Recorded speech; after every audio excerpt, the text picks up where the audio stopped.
Saksikan selalu program Keluarga Allah Pasti ke Surga setiap Kamis pukul 18 waktu Indonesia Tengah di YouTube channel Cornelius Media, Bridge to the Truth.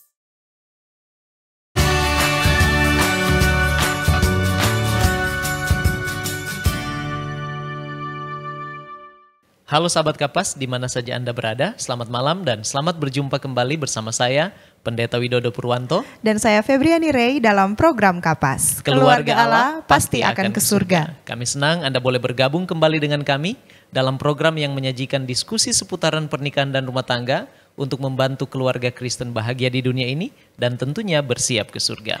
Iya, dan pada malam ini kita akan membahas tentang menikah kembali, solusi atau ilusi.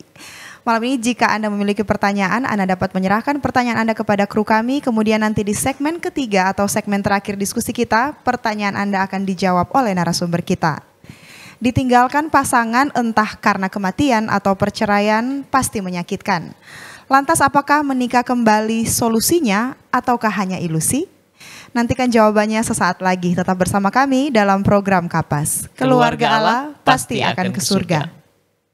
Tahukah Anda, buah adalah sumber vitamin dan antioksidan alami yang dapat meningkatkan metabolisme tubuh. Sayur memperlancar buang air besar dan dapat menurunkan risiko terkena berbagai penyakit kronis. Selalu mengonsumsi air mineral untuk menjaga keseimbangan cairan tubuh.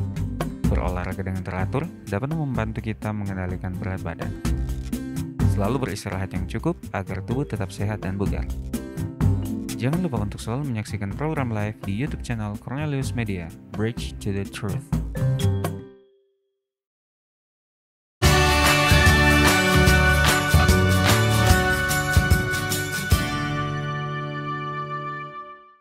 Masih bersama kami dalam program Kapas dan untuk membahas topik menarik kita, pada malam hari ini sudah hadir bersama kami di studio Cornelius Media narasumber kita, yaitu Pendeta William Kalangi dan Ibu Seska Kalangi Emor.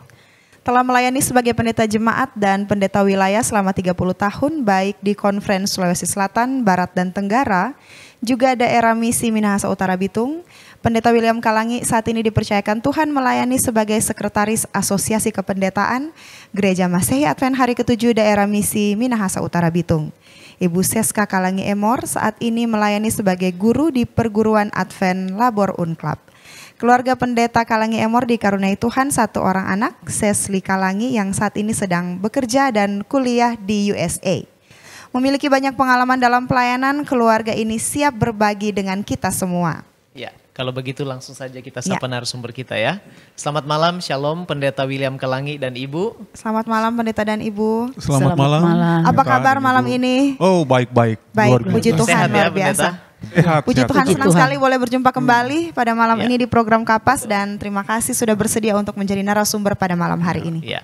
Dan untuk memulaikan diskusi kita, Pendeta Kalangi dan Ibu, mari kita tunduk kepala dan kita satu dalam doa. Terpujilah namamu ya Tuhan Allah kami, sebab Engkau baik di dalam kehidupan kami. Engkau telah mengizinkan kami boleh mengikuti lagi program Keluarga Allah Pasti Akan ke Surga malam hari ini.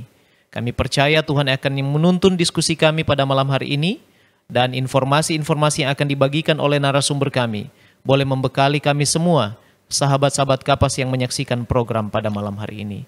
Terpujilah Engkau Tuhan, kami serahkan program Kapas ke dalam tangan kasih Tuhan. Di dalam nama Yesus kami sudah berdoa.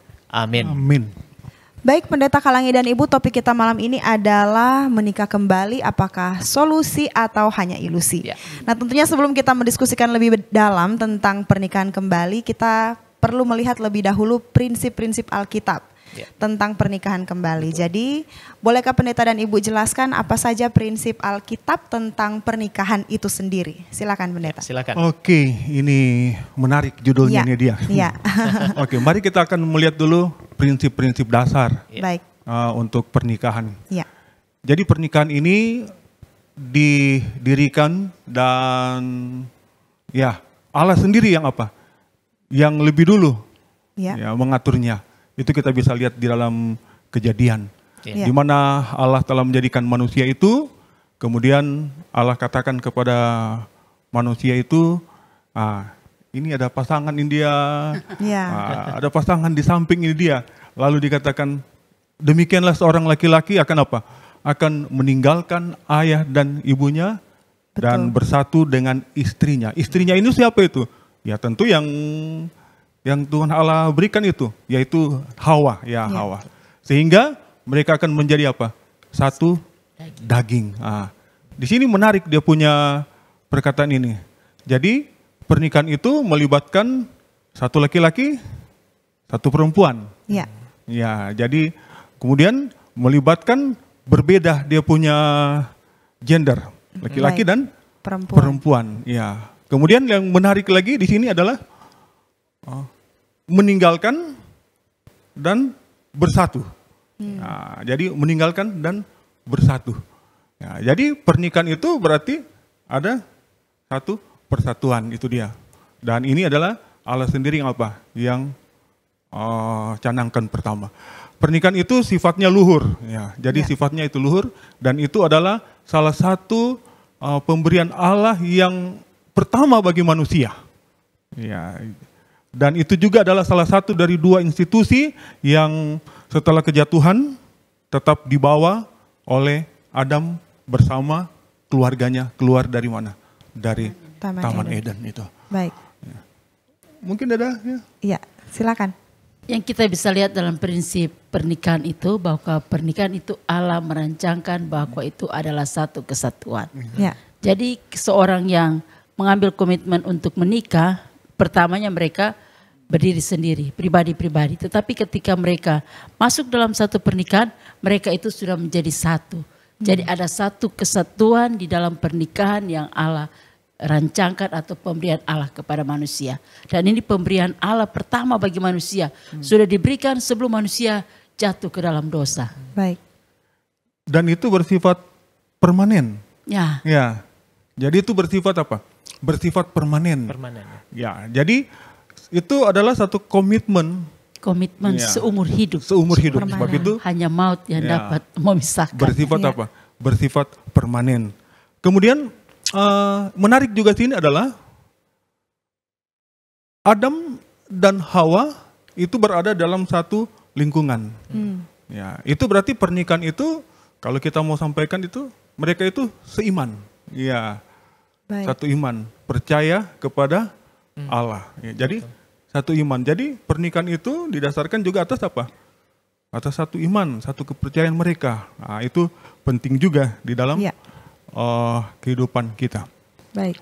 Dalam pernikahan itu juga ada keintiman seks yang bisa dinikmati dalam pernikahan. Tetapi keintiman seks ini ada dia punya aturan-aturan yang boleh dinikmati oleh keluarga itu atau oleh pasangan suami istri.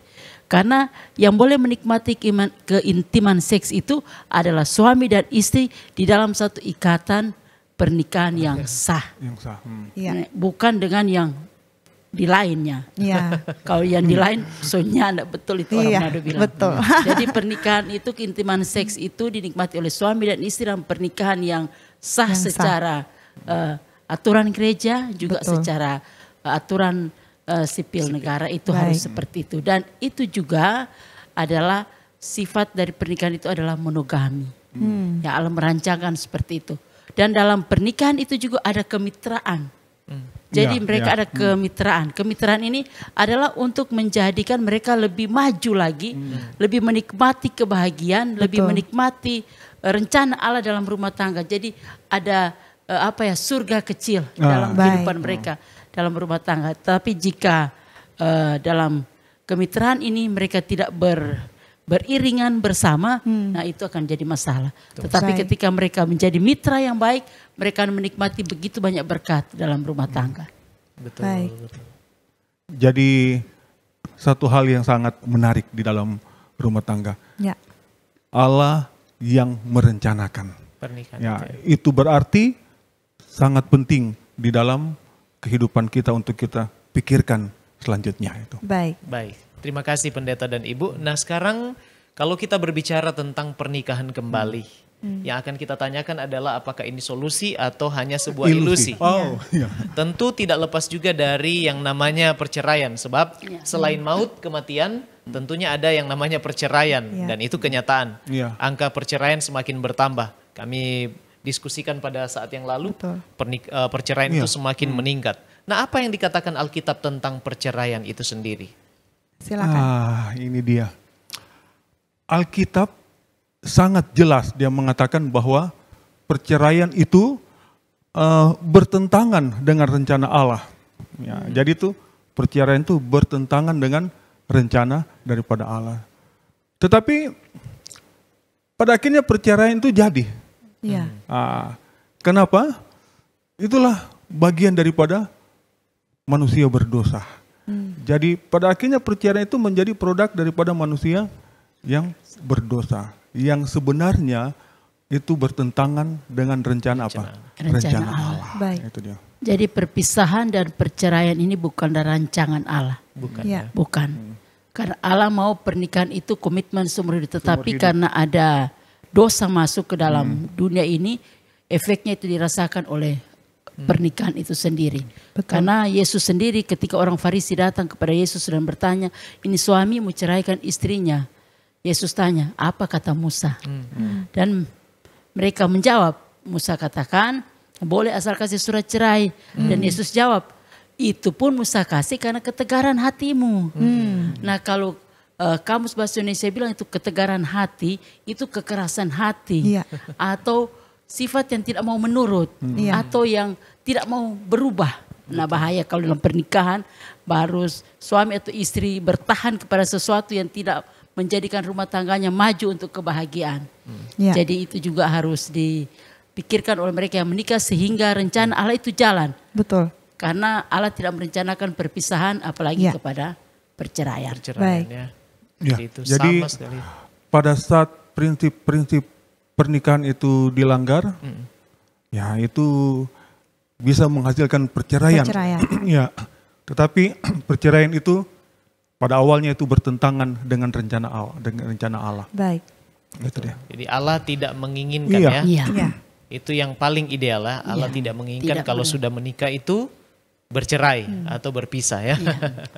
Baik, puji Tuhan Pendeta Kalangi dan Ibu, kita sudah membicarakan prinsip Alkitabiah tentang pernikahan dan juga perceraian.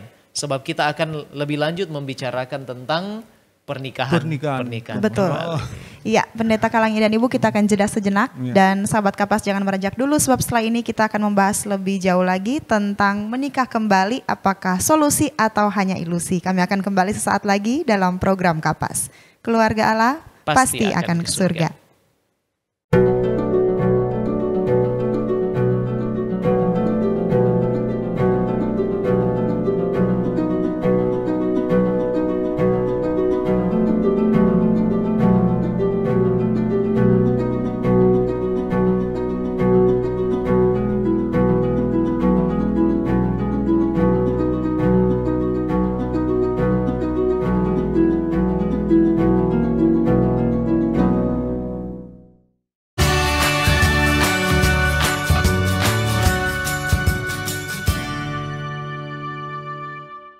Masih bersama kami dalam program Kapas dan kita akan lanjutkan pembahasan kita tentang menikah kembali, solusi atau ilusi. Betul sekali Pendeta Kalangi dan Ibu, kalau tadi kita sudah banyak mendapat informasi dari Alkitab tentu saja tentang pernikahan dan perceraian. Nah kemudian sekarang apa pendapat gereja tentang pernikahan kembali? Silakan Pendeta dan Ibu. Ini pertanyaan yang menarik ini dia. Ya.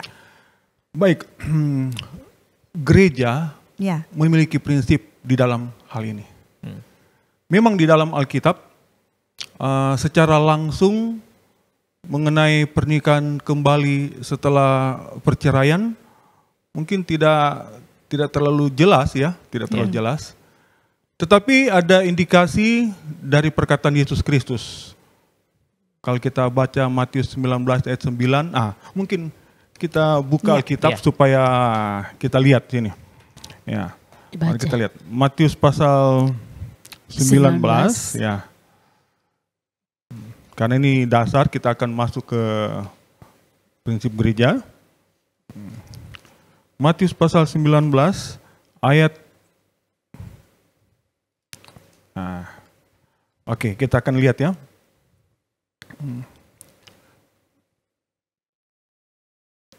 Oke, kita mulai dari ayat 5. Dan firman-Nya Sebab itu laki-laki akan meninggalkan ayah dan ibunya dan bersatu dengan istrinya, sehingga keduanya itu menjadi satu daging. Demikianlah mereka bukan lagi dua, melainkan satu. Karena itu apa yang telah dipersatukan Allah tidak boleh diceraikan oleh manusia. Kemudian kita akan lihat selanjutnya ayat yang ke-9. Tetapi aku berkata kepadamu, barang siapa menceraikan istrinya kecuali karena zina, lalu kawin dengan perempuan lain, ia berbuat zina. Di sini ada indikasi ya dari perkataan Yesus ini bahwa Yesus berkata barang siapa menceraikan istrinya ya karena zina, lalu kawin dengan perempuan lain, sepertinya ada indikasi kawin kembali. Ya, kawin kembali. Ya. Ya. Karena zina ya. Tapi Yesus katakan ini alasan karena zina. Sekarang kita akan melihat prinsip Alkitab, khususnya prinsip gereja tentang pernikahan kembali itu dia. Jadi pada saat Yesus berkata demikian, maka Yesus mengizinkan dari ayat ini pernikahan kembali bagi pihak yang tetap setia. Ya, yang tetap setia. Yang pasangannya mengkhianati sumpah pernikahan, dalam hal ini zina. Gitu. Jadi dia mengkhianati sumpah pernikahan zina, Yesus bilang ya boleh kawin lagi. Jadi gereja mengikuti akan apa? Akan perkataan ini. Tetapi mengizinkan pernikahan kembali itu bagi mereka yang tetap setia. Nanti kita akan lihat selanjutnya dalam peraturan-peraturan gereja. Kita mempunyai peraturan-peraturan gereja. Iya, betul. Iya. Jadi mereka boleh menikah kembali, tetapi tidak secepat bilang, wah saya sudah mau menikah kembali. Tidak seperti itu. Jadi setelah ada hal-hal yang terjadi di dalam rumah tangga itu, maka jika ada pemikiran-pemikiran untuk perpisahan, apalagi pada akhirnya mau ambil perceraian, itu harus ada mediasi yang mesti dibuat. Betul. Harus ada rekonsiliasi yang harus diadakan bagi mereka berdua. Apakah itu dari pihak keluarga besar, ataupun dari pihak gereja sendiri, ataupun dari pihak-pihak yang lain yang boleh menyatukan kembali prinsip-prinsip mereka dan komitmen mereka, sehingga mereka mau membaharui rumah tangga mereka, sehingga mereka boleh lanjut dalam rumah tangga ini sesuai dengan kehendak Tuhan. Betul dan sekali. ada perasaan-perasaan yang mau mengampuni dan selanjutnya di dalam pernikahan. Tetapi jika itu pada akhirnya sudah dibuat dengan tahapan-tahapan, dengan waktu yang ada, bukan waktu yang singkat, tapi ada waktu-waktunya, dan itu kemudian akhirnya gagal, tidak berhasil, tentu saja salah satu pihak mungkin bisa berpikir ke arah selanjutnya. Baik. Ya, maka peraturan jemaat mengatakan maka yang tidak bersalah itu berhak. Punya hak ya? Ya, dia mempunyai hak yang tidak bersalah. Ya, berhak untuk apa? Untuk menikah. Tetapi tanda kutip harus berarti mesti melewati apa? Perceraian. Proses yang ada. Dalam proses perceraian itu dia sebaiknya yang bersalahlah yang apa? Yang memproses untuk apa? Untuk cerai. Gitu. Ya, menurut peraturan juga begitu. Ya. Tetapi mereka yang tidak bersalah, mereka sudah berhak mengajukan untuk apa? Untuk bercerai. Yaitu berhak itu. Jadi mereka sudah berhak. Kemudian dalam peraturan gereja kita, pihak yang bersalah, ya ini, jadi pihak yang bersalah itu tidak mempunyai hak untuk menikah kembali. Gitu. Jadi yang bersalah tidak mempunyai hak untuk menikah kembali. Ya, tentu di dalam hal ini ada pengecualian. Itu dia. Kecuali kalau yang pihak yang tidak bersalah itu sudah kawin atau ya sudah mati. Ya, jadi gereja tidak akan mengizinkan atau orang yang bersalah tidak mempunyai hak untuk apa? Untuk menikah. Kemudian di dalam perceraian ini memang ada banyak faktor. Ya, Alkitab mengizinkan kalau perzinahan atau percabulan. Ya. Tetapi ada juga ada faktor-faktor lain kekerasan juga dalam rumah tangga. Nah, faktor-faktor kekerasan rumah tangga ini lebih kepada karakter yang tidak dapat dikendalikan. Dan jika mereka pada akhir berpisah, maka lebih baik mereka berdua tetap seperti itu. Sebab kalau mereka menikah kembali, apalagi pihak yang tidak dapat mengendalikan diri, emosi dan sebagainya. Kalau dia menikah kembali, maka hal yang terjadi sebelum pernikahannya bisa saja terjadi kembali. Jadi korbannya bukan cuma satu, tapi akan ada dua dan bisa dan yang lainnya. Seperti itu. Jadi jika perceraian itu karena masalah-masalah sosial dan lain-lain itu dia, maka gereja tidak memberikan hak untuk mereka menikah kembali. Ya. Diberikan hak kalau masalah zina atau percabulan atau mati. Gitu. Tapi kalau perceraian gara-gara masalah-masalah faktor-faktor kekerasan fisik dan lain, maka gereja tidak memberi hak mereka untuk apa? Untuk menikah. Kecuali di antara mereka dalam waktu itu di antara mereka itu menikah kembali atau mati, ya yang satu ya sudah bisa ya, sudah punya hak. Lalu tapi juga kalau dalam pernikahan kembali harus diperhatikan dia punya aturan untuk pernikahan kembali. Apakah dokumen-dokumennya, dokumen dari secara peraturan sipil negara dan sebagainya, itu dokumen-dokumen itu harus jelas. Betul. Tidak bisa tidak jelas. Maka kalau tidak jelas ini pendeta yang nanti bisa lebih bermasalah lagi. Mulai dari masalah satu malah masuk ke masalah yang lain. Jadi hal-hal begitu mesti diperhatikan dengan benar. Iya, baru kita juga punya peraturan bahwa gereja kita atau pendeta kita tidak akan berhak memimpin pernikahan kembali yang tidak memenuhi syarat. Itu dia. Ya, yang tidak mempunyai hak kembali untuk menikah. Itu. Tetapi sekarang juga gereja juga mengikuti pemerintah. Ya, mengikuti pemerintah. Walaupun dia sudah punya hak secara gereja, tapi kalau pemerintah belum ada dokumen. Iya, belum ada dokumen legalnya. Legal itu dia, maka pendeta kita juga tidak akan apa? Tidak akan melakukannya.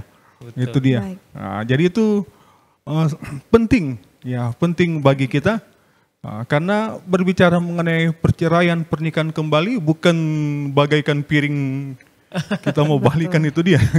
Ada banyak aspek-aspek yang apa? Harus diperhatikan. Yang harus kita, tetapi yang kita harus ingat bahwa pada dasarnya Allah tidak menginginkan perceraian.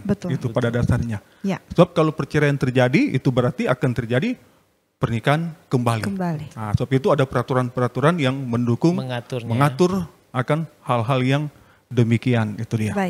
Baik, jadi sudah cukup jelas ya tentang pandangan gereja terhadap pernikahan kembali dengan syarat-syarat dan juga harus mengikuti aturan state atau aturan negara, aturan sipil ya. Sebab kalau tidak bisa bermasalah. Baik, terima kasih pendeta dan ibu. Nah, bila seseorang memutuskan untuk menikah kembali, setelah melewati syarat-syarat tadi ya yang sudah dibicarakan tadi sesuai dengan aturan gereja dan juga prinsip negara. Nah, apa sih keuntungannya kalau memang pasangannya sudah mati atau sudah bercerai, melanggar sumpah pernikahan dan dia memutuskan untuk menikah kembali? Apa keuntungannya kira-kira? Pada dasarnya manusia ini makhluk sosial. Jadi ketika dia sendiri, dia merasa membutuhkan seseorang setelah semua proses-proses itu diselesaikan dengan baik dan tidak menyalahi aturan. Dan ketika dia ingin menikah kembali, dia membutuhkan seseorang dan dia berpikir itu boleh membawa kebahagiaan, mengapa tidak? Itu salah satu mungkin itu bisa datangkan keuntungan bagi dia secara mental, secara fisik. Mungkin kalau dia rasa itu bisa membawa kebahagiaan, boleh dia pikirkan kembali. Ada juga yang penting juga yaitu keuntungan dalam hal kesehatan. Nah ini ya, karena menurut penelitian itu ada manfaat bagi kesehatan mental dan fisik dalam pernikahan kembali. Ya, jadi ada manfaat, ya ada manfaat. mereka yang menikah kembali setelah perceraian atau kematian pasangan mereka, dikatakan dalam penelitian memiliki lebih sedikit gejala depresi daripada mereka yang tetap hidup sendiri. Nah, dan hal ini menyebabkan mereka lebih kuat terhadap penyakit-penyakit. Ya, itu menurut penelitian. Jadi kesehatan juga ada keuntungan juga. Ya. Iya. Ada juga keuntungan bidang keuangan, ya bisa juga bidang keuangan. Ada paling kurang ada sumber lain lagi. Betul. Ya, ada sumber lain, pendapatan dari sumber lain. Untuk apa? Untuk membiayai hidup anak-anak. Ya, anak-anak, baik anak di pihak sebelah, anak di pihak kita. Ya, jadi dapat juga mengisi kekosongan ya, karena sudah berpisah. Apalagi kalau masih punya anak-anak yang masih kecil, dapat juga mengisi kekosongan yang ada. Mungkin seperti itu, banyak, tapi mungkin itu saja yang boleh. Baik, terima kasih pendeta dan Ibu. Iya. Kalau tadi sudah dibicarakan, sudah dijawab mengenai keuntungan jika menikah kembali. Nah, kemudian sekarang apa saja tantangannya? Tantangan dalam pernikahan kembali. Jadi jangan pikir gampang ya. Yang cuma pikir keuntungannya, tentu saja menikah kembali ya. Banyak tantangan dalam pernikahan kembali. Antara lain mungkin tantangan itu bagaimana mau menyesuaikan diri, penyesuaian. Dengan lingkungan yang baru. Memang berbeda pada waktu menikah pertama dengan menikah kedua. Itu. Jadi ada penyesuaian. Kemudian karena ada stigma negatif secara sosial tentang apa? Tentang pernikahan apa? Pernikahan kembali itu dia. Nah, jadi ada banyak tantangan. Ada juga membanding-bandingkan pasangan yang so mantan. Tantangan ini dia, mantan itu dia. Ya, jadi mengingat. Apalagi kalau dalam penelitian katanya begini. Kalau menikah kembali karena pasangan meninggal, itu lebih banyak tantangan katanya. Ya, karena ada sayang betul itu pasangan. Tidak bisa lupa ya. Ya, sulit akan move on. pernah lupa karena sampai mati, dan itu tidak akan pernah lupa. Beda kalau dia menikah kembali karena pasangan itu melanggar sumpah pernikahan. Sudah ada sifat mungkin surung ada begitu ya. Ya, tapi kalau karena mati, itu punya tantangan yang hebat tuh dia. Dan tantangannya yang lain kalau mau jadi ibu sambung atau ibu tiri, atau ayah sambung atau ayah tiri ini mau penyesuaian dengan anak-anak dan keluarga itu. Apalagi anak-anak tolak. Iya, karena penolakan itu ada, dan artinya keluarga dia harus bukan cuma menyesuaikan dengan pasangan yang dia mau menikah kembali, tapi dia juga harus menyesuaikan diri dengan anak-anak, lingkungan keluarganya yang akan dia masuk. Karena kalau tidak dia akan mendapatkan kesulitan di dalam menjalani kehidupan rumah tangganya yang menikah kembali. Karena dia sudah ada pandangan-pandangan tentang pernikahan sebelumnya. Betul. Dan setelah dia masuk ke pernikahan yang kedua atau pernikahan kembali, dia bukan cuma datang sendiri, tetapi datang dengan beberapa yang mengikuti dan terikat dengan dia. Betul. Jadi penyesuaian ini sangat-sangat penting, sangat perlu jika ada pemikiran untuk menikah kembali. Itu sebabnya jangan terburu-buru. Kemudian lagi tantangan yang sekarang lebih banyak tuh masalah keuangan, harta, gono-gini itu dia. Iya, itu menjadi masalah tantangan yang besar itu bagi mereka yang mau menikah kembali. Kalau sudah anak-anak dewasa kok nak baku cocok, nak mau begitu dia, itu tantangan itu dia. Dan memang jadi lebih rumit. Betul. Baik, terima kasih pendeta dan Ibu. Nah, sekarang pertanyaan terakhir di segmen yang kedua kita ya. Mengapa menurut penelitian, mungkin tidak semua ya, tapi banyak pernikahan kembali itu kurang berhasil? Apa penyebabnya kira-kira? Silakan. Ya, seperti yang tadi ya, kebalikan ya. Mungkin terlalu cepat mengambil keputusan untuk menikah kembali. Ya, itu salah satu yang membuat tidak berhasil. Ya, jadi mungkin terpengaruh oleh keadaan, terpengaruh yang teman-teman dan lain-lain, atau lihat teman, tanaman begini, akhirnya secara buru-buru berpikir panjang langsung mengambil keputusan apa? menikah kembali. Ya, itu belum melewati proses penyesuaian yang sebaik-baiknya. Sehingga akhirnya terburu-buru menyebabkan kesulitan ketika mereka menikah kembali. Jadi hanya terbuai ilusi ya. Iya. Ya, terbuai ilusi saja. Baik, puji Tuhan, terima kasih Pendeta William Kalangi dan Ibu untuk informasi yang penting yang sudah dibagikan. Sahabat Kapas, kami akan kembali setelah jeda yang berikut. Tetap bersama kami dalam program Kapas. Diskusi dan kajian mendalam mengenai tokoh, tema, atau cerita tertentu di dalam Alkitab. Memberikan motivasi dan bimbingan untuk menggunakan metode yang tepat dalam membaca Alkitab. Selalu saksikan program Depth Inside Growth setiap hari Jumat pukul 19 waktu Indonesia Tengah di YouTube channel Cornelius Media, Bridge to the Truth.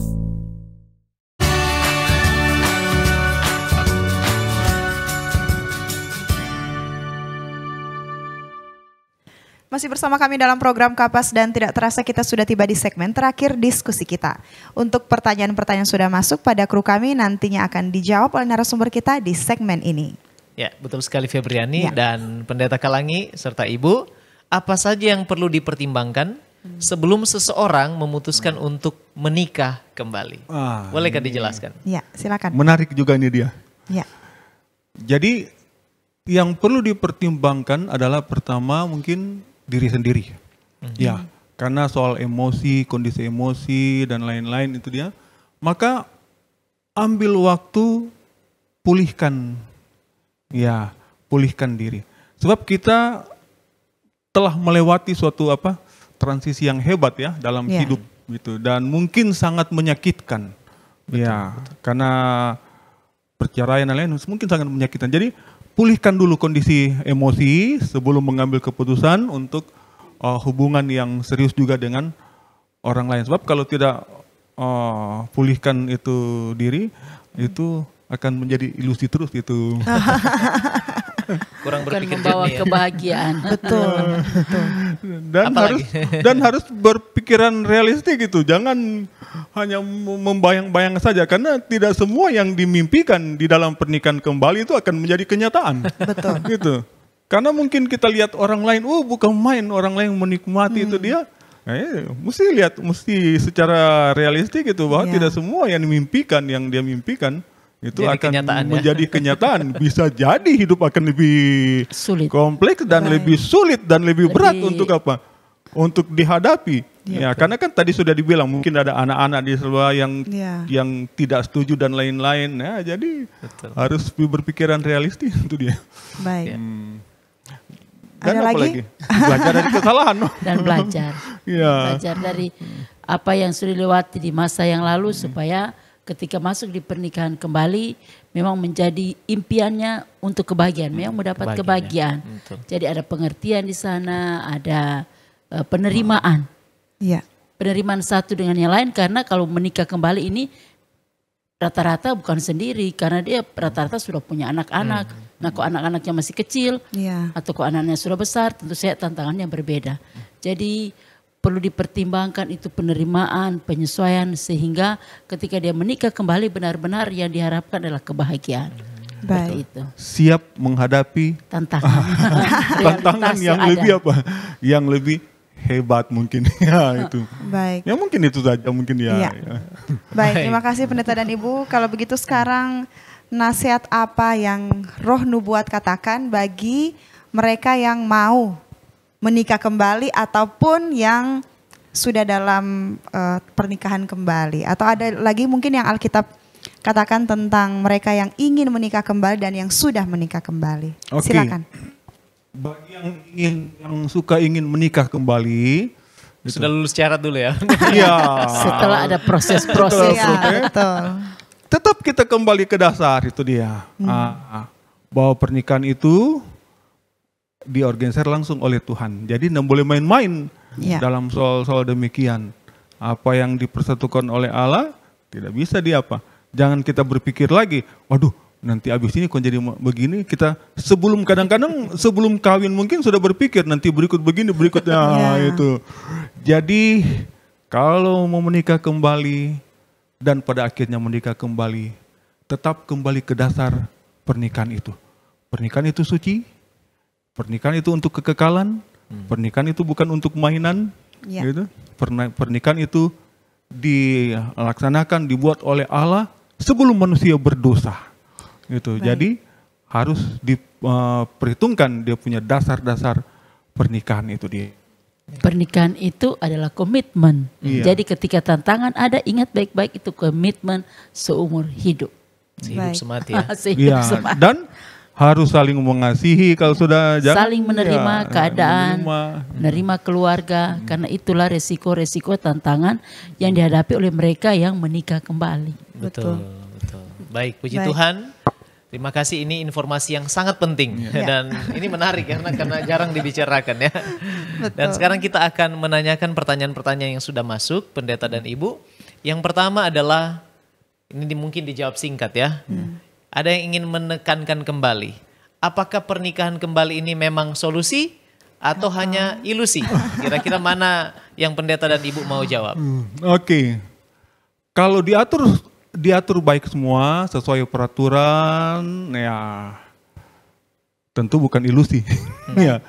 Ya, tetapi solusi, kalau jadi solusi itu dia. Ya, tetapi kalau berpikir-pikir yang lain-lain itu dia, itu bisa jadi ilusi, itu dia hanya membayang-bayangkan itu dia. Ya, jadi kalau sesuai dengan peraturan, ya itu bisa menjadi solusi. Baik. Itu dia. Tapi kalau buru-buru ya? Kalau buru-buru bisa menjadi ilusi itu nanti. Jadi ilusi. Nah, bisa jadi malapetaka itu dia, bukan solusi lagi. Solusi untuk malapetaka.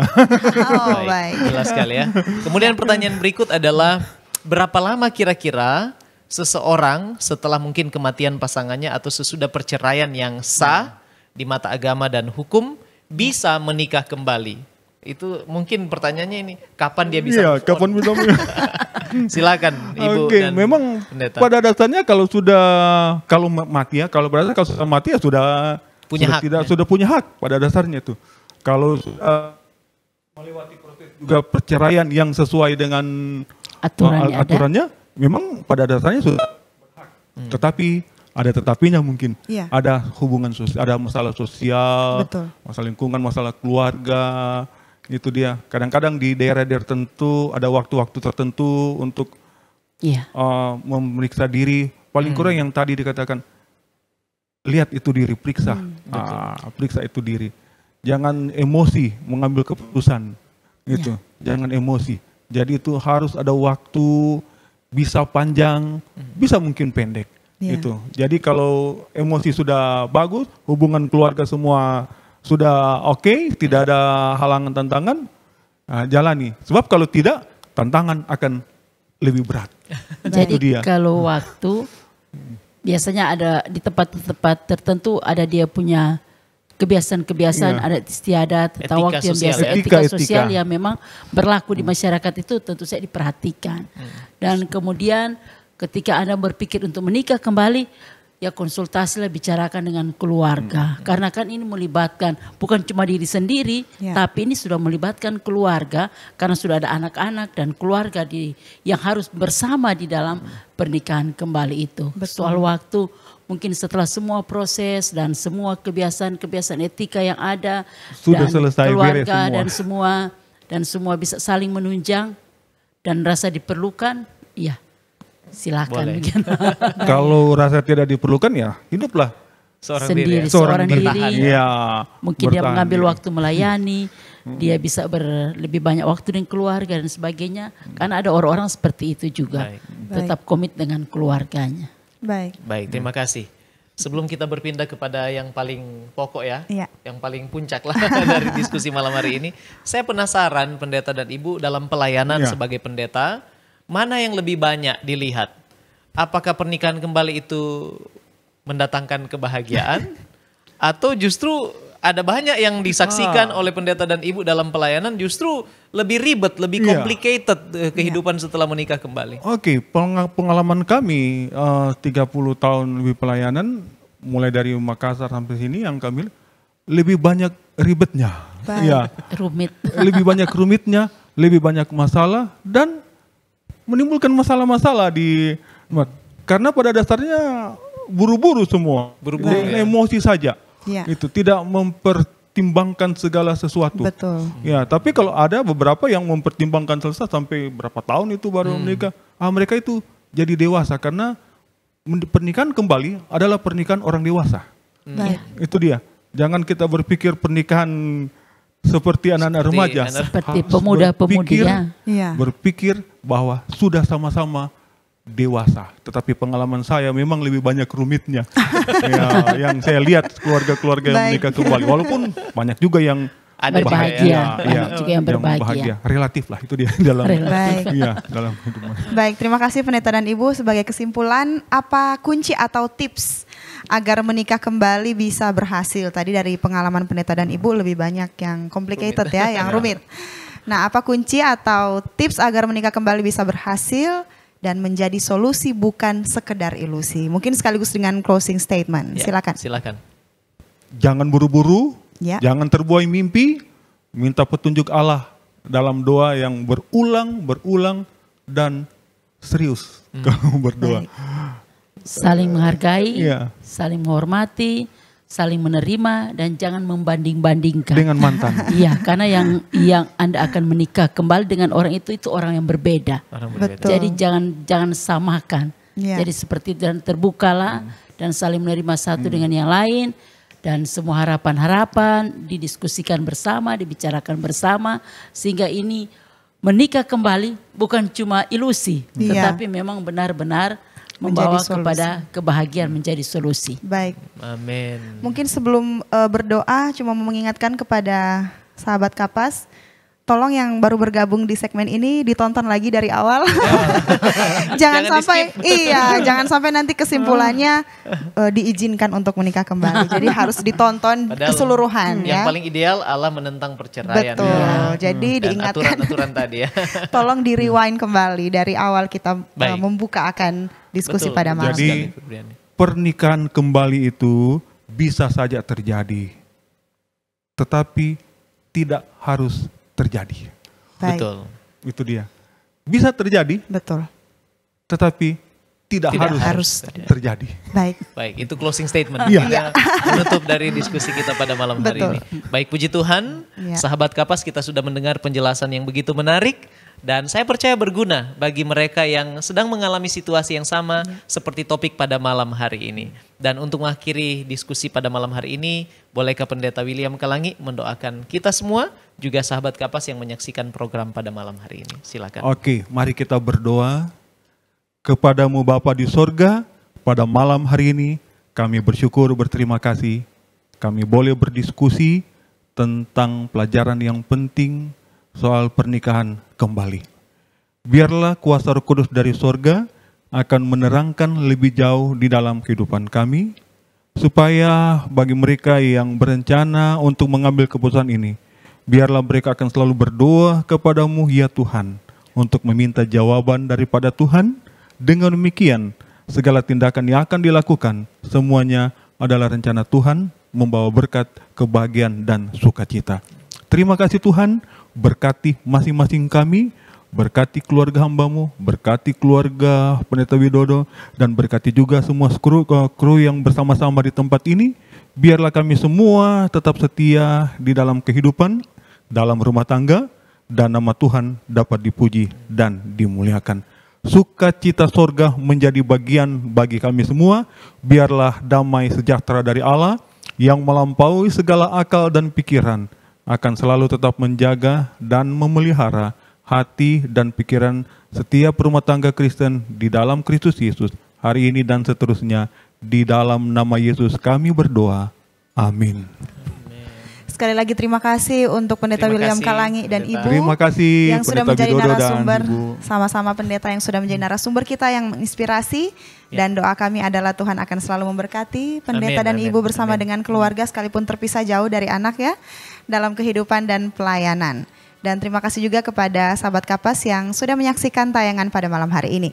Dengan demikian berakhir sudah kebersamaan kita, dan jika Anda merasa diberkati, jangan lupa untuk subscribe, like, dan share kanal YouTube Cornelius Media. Dan jangan lupa untuk bergabung kembali bersama kami dalam program yang sama pada hari dan jam yang sama minggu depan. Terima kasih atas kesetiaan Anda untuk bergabung dengan kami Cornelius Media. Jangan lupa saksikan program menarik lain lagi dari Cornelius Media. Menjadi sahabat Kapas, kita belajar bersama, kita bertumbuh bersama, kita bahagia bersama, dan kita bersiap ke surga bersama, sebab keluarga Allah pasti akan ke surga. Saya Pendeta Widodo Purwanto. Dan saya Febriani Rey bersama dengan narasumber kita, keluarga Pendeta Kalangi Emor. Sampai jumpa lagi dan salam Kapas. Salam Kapas.